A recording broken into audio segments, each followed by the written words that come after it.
ஜெபிப்போம்.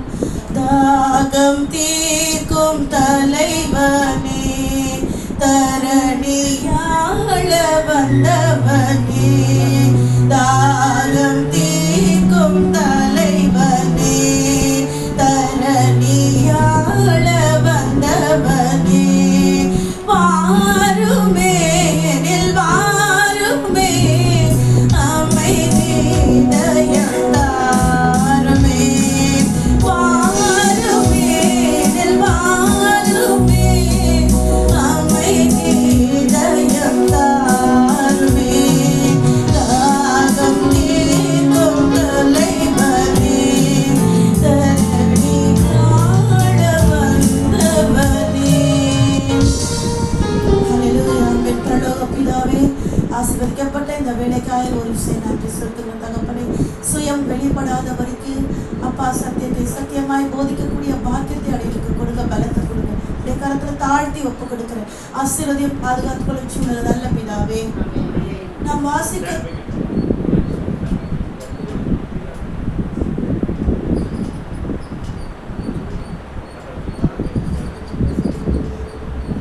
வாசிக்க தெரிந்து கொண்டதான வேத பகுதி யோவான் எழுதின சுவிசேஷம் 19ஆம் அதிகாரம் 28ஆம் வசனம். எல்லாம் முடிந்தது என்று இயேசு அறிந்து வேத வாக்கியம் நிறைவேறத்தக்கதாக தாகமாய் இருக்கிறேன் என்றார். இதை யாராவது ஒருவர் ஆங்கிலத்தில் படிக்கும்படி அன்பாய் கேட்டுக்கொள்கிறேன்.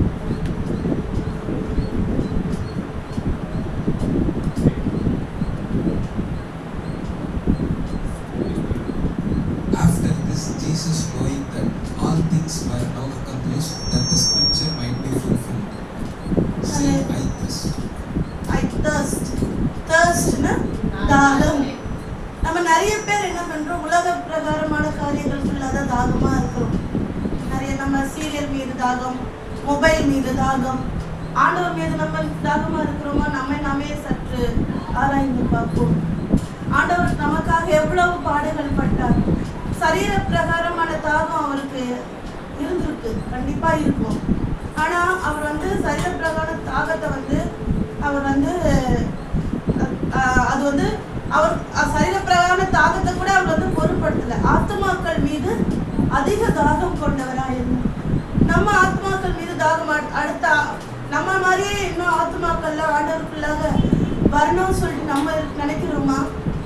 ஒரு விஷயம் நாமே நினைச்சு பார்ப்போம். மார்க் எழுதின சுவிசேஷம் 15ஆம் அதிகாரம் 23ஆம் வசனம்.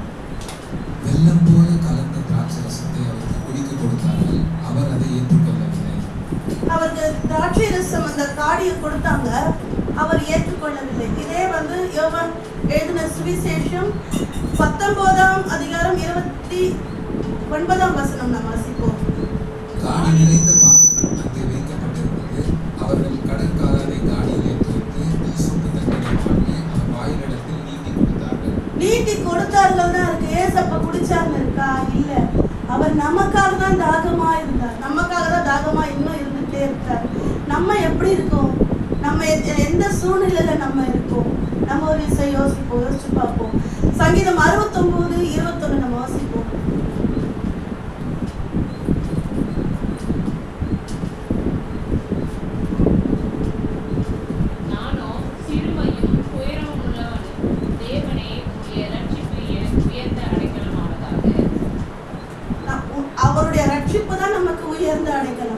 அவர் ரட்சிப்பை நம்ம பெற்று மற்றவங்களுக்கு அந்த ரட்சிப்பை சொல்றதுல நம்ம தாகமா இருக்கணும்.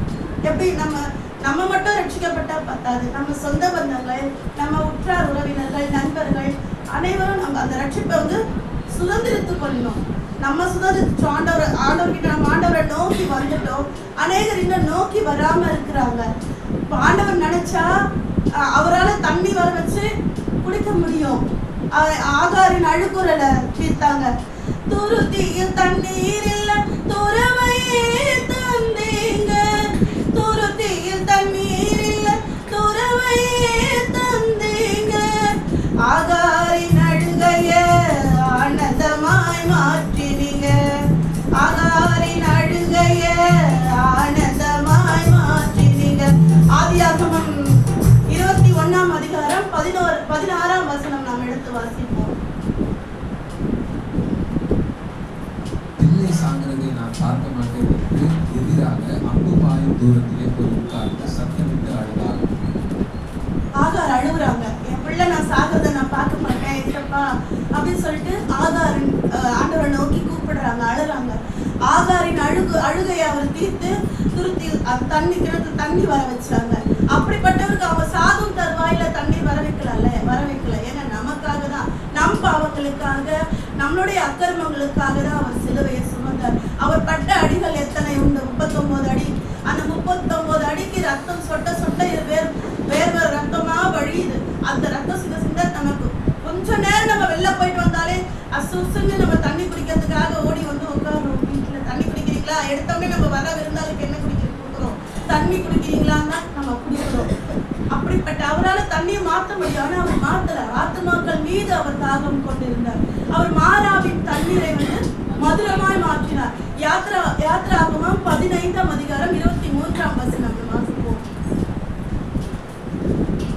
அவர்கள் மாறாவிலே வந்தபோது மாறாவின் தண்ணீர் கசப்பாய் இருந்ததினால் அதை குடிக்க அவர்களுக்கு கூடாதிருந்தது.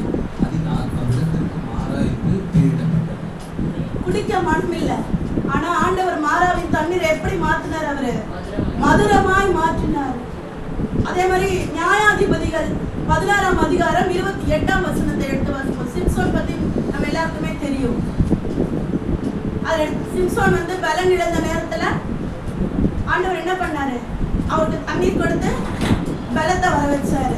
வாசிங்க நியாயாதிபதிகள் 16:28. அப்பொழுது சிம்சோன் கர்த்தரை நோக்கி கூப்பிட்டு, கர்த்தராகிய ஆண்டவரே, நான் என் 2 கண்களுக்காக ஒரு தீவாய் பெலிஸ்தர் கையிலே பழிவாங்குவதற்கு இந்த ஒரு விசை மாத்திரம் என்னை நினைத்தருளும். தேவனே பலப்படுத்தும் என்று சொல்லி, ஒரு விசை மாத்திரம் என்னை நினைவுபடுத்தும், என்னை பலப்படுத்தும் சொல்லி சிம்சோன் பலன் குன்றிய நேரத்துல கேட்கும் போது சிம்சோனுக்கு ஆண்டவர் தண்ணீர் கொடுத்து பலத்தை கொடுத்தார். அதுக்கப்புறம் அவர் ஆத்துமாக்கள் மீது தாகம் கொண்டாருன்னா நம்ம சமாரி ஸ்திரீ பார்க்கிறோம். யோவான் எழுதின சுவிசேஷம் 4ஆம் அதிகாரம் 8ஆம் வசனம். தாகத்துக்கு தா என்று கேட்கிறார். அந்த வசனத்தை வாசிப்போமா? அப்பொழுது சமாரியா நாட்டாளாகிய ஒரு ஸ்திரீ தண்ணீர் மொல்ல வந்தால் இயேசு அவரை நோக்கி, தாகத்துக்கு தா என்றார். தாகத்துக்கு தானே ஏசப்பா கேட்கும்போது சமாரிய ஸ்திரீ என்ன சொல்றாங்க? நீங்க பேசுங்களேன். சமாரிய ஸ்திரீ என்ன சொல்றாங்க?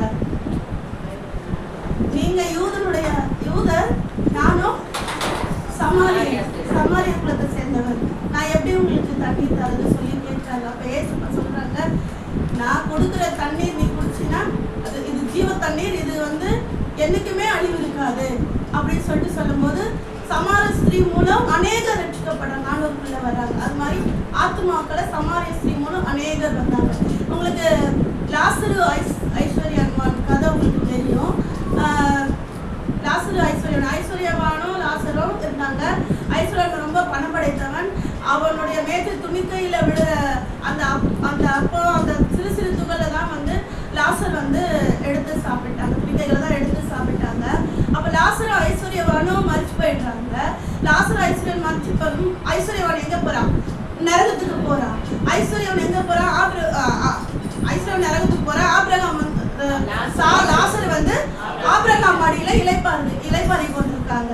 அப்போ ஐஸ்வர்யம் வந்து ஆண்டவரை நோக்கி, ஆண்டவரே லாசருடைய விரல் நுனியலாவது எனக்கு தொட்டு, எனக்கு அந்த விரல் நுனியில இருந்து ஒரு சொட்டு நீராவது நீங்க எனக்கு கொடுக்க சொல்லுங்க அப்படின்னு சொல்லிட்டு சொல்றாங்க. அதுக்கு ஆண்டவர் சொல்றாரு, அவங்க வெகு தூரமா இருக்காங்க அப்படின்னு சொல்லிட்டு சொல்றாங்க.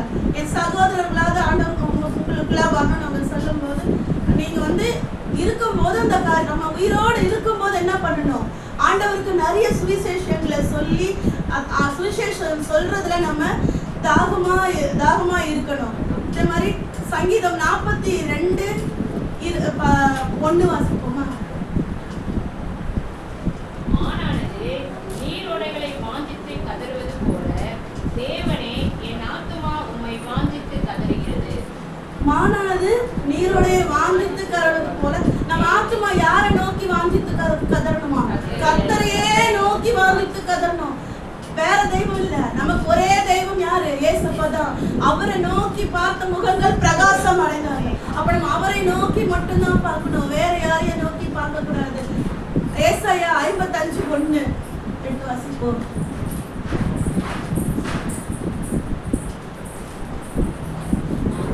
தாகமாய் இருக்கிறவர்களே, நீங்கள் எல்லோரும் தண்ணீர்கள் அண்டைக்கு வாருங்கள். பணம் இல்லாதவர்களே, நீங்கள் வந்து வாங்கி சாப்பிடுங்கள். நீங்கள் வந்து பணமும் விட்டு இலையும் விட்டு திராட்சரசமும் பாலும் கொள்ளுங்கள். எனக்கு பணம்லாம் தேவையில்லை, நீங்க வந்து இது விலையேற பெற்றது. இப்ப நம்ம இந்த சபையில வந்து உட்கார்ந்துருக்கோம், அந்த ரட்சிப்பு வந்து நமக்கு இலவசமா தானே சொல்லி தராங்க. நம்ம காசு கொடுத்தா வாங்கிக்கிறோம் அந்த ரட்சிப்பு. இந்த விலையேற பெற்ற ரட்சிப்பை நம்ம சுதந்திரிச்சுக்கணும். அதுக்கு வாரம் தவறாம ஓய்வு நாள் அசட்டை பண்ணாம தாகத்தோடு நம்ம ஆராதனைக்கு முன்பாக வந்து தாகத்தோடு ஆண்டவர்கிட்ட காத்திருந்து ஆண்டவர் பாதத்துல அமர்ந்து ஜெபிக்கணும். அந்த ஜெபிக்க நம் தாகத்தை தீர்க்கிறவர் நம்ம மூலமா மற்றவர் தாகத்தையும் தேவன் தீர்ப்பார். நான் இதுல இருந்து என்ன சொல்றேன்னா, நம் ஆண்டவர் நம்ம தாகத்தை தீர்க்க சிலுவையில வந்து பாடுபட்டார். நாம் ஆண்டவர் தாகத்தை தீர்க்கணும்னா அநேக ஆத்துமாக்களை ஆதாயப்படுத்தி அவருடைய தாகத்தை தீர்க்கிறவர்களாய் நம்ம மாறணும்.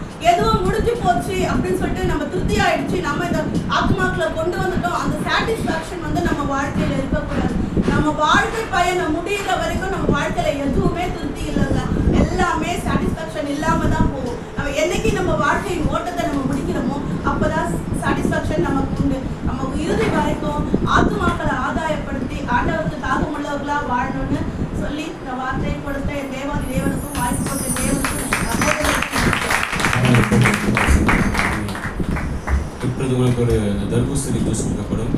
தனிப்பாடல் பாடுறவங்க நீங்கள் தனிப்பாடல் பாட முடியும் பட்சத்தை அடைக்கிறேன். விசேஷமாக ஒரு 5 minutes பிரேக் இருக்கும். நீங்கள் ரெஸ்ட் ரூம் போகிற போயிட்டு வாங்க. அடுத்த 2 நாள் முடியும் போது கரெக்டாக ஒரு